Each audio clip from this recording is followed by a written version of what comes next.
Alcaldesa, pregoeira da festa da uña de San Lázaro aquí nas Cancelas. Pois sí, a verdade é que eu creo que é unha festa singular, excepcional, unha festa das máis antigas do país e ademais unha festa que se basea pois nunha tradición popular, esa tradición que contaba que cando pois eso tiñes un animal, un porquiño enfermo, si se andaba ofrecíase as uñas e logo ao final acabábanse poxando na sacristía. Eu creo que esa é unha festa que temos que continuar, cada vez ademais ten máis dinamismo, conseguimos que veña máis xente a ela, é un momento para unirse, para pasalo ben e ademais para celebrar a nosa gastronomía, que é moi importante, non? A importancia das festas nos barrios, que ao final son de toda a cidade. Pois sí, ao final a cidade está constituída polos barrios. Si os barrios dentro deles non teñen cohesión, non teñen socialización, espazos e lugares para estar xuntos, pois é difícil. E logo que nas festas sempre se acaban facendo referentes auténticos, porque pois nesta festa estiveron durante moitísimos anos pois Ramón Afronte, 33 anos, sendo unha persoa que viña pois eso de ser administrativo en Castromil, pero aí estaba na poxa 33 anos, o seu axudante, non, tamén que estivo, non, o municipal, non, que lle chamaban e que estaba tanto tempo tamén de axudante, e logo despois pois a José Antonio Mosquera, que foi quen lle deu o relevo actual, non, nestes momentos.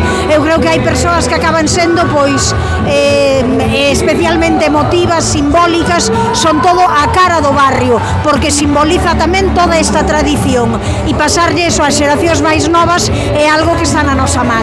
Gustanlle as uñas, alcaldesa? Sí, gustanme as uñas, gustaronme sempre de pequena e tamén de maior, así que este ano comeremos uñas unha vez máis. Miriam, a importancia que lle pareceu o pregón, por certo, alcaldesa. Bueno, pregón excelente, recordando a historia, como decía agora, toda esa tradición do barrio, toda esa importancia de Compostela como tamén ese espazo de coidados e o recordo de toda esa xente que veu construindo esta festa desde hai tantos anos. Reclamo turístico.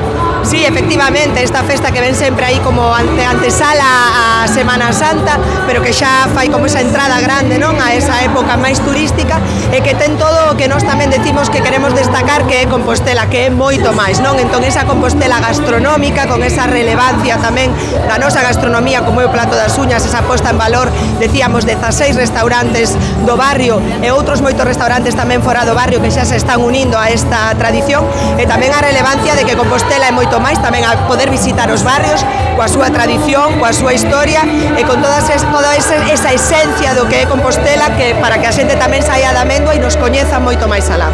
E agora Ascensión, Apóstolo, bueno, festas non faltan en Compostela.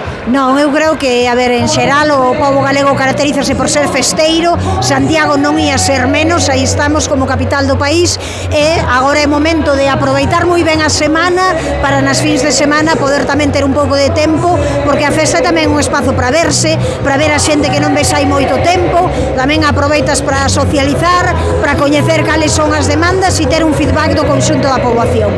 Nada, Javier, pistoletazo de salida, como vecinos del barrio del San Lázaro, aquí en As Cancelas, el pregón con la alcaldesa. Arranca aquí la fiesta de San Lázaro con el pregón de la alcaldesa. Nos sumamos a la festividad y a la alegría de estos días de San Lázaro, y como vecinos ya podéis ver que estamos a tope celebrando y brindando por esta festividad. ¿Cómo se celebra aquí? ¿Hay degustación? ¿Hay música? Tenemos degustación de la uña, degustación de balde para los vecinos, y tenemos verbena, música en vivo, que no falte el baile, claro que sí.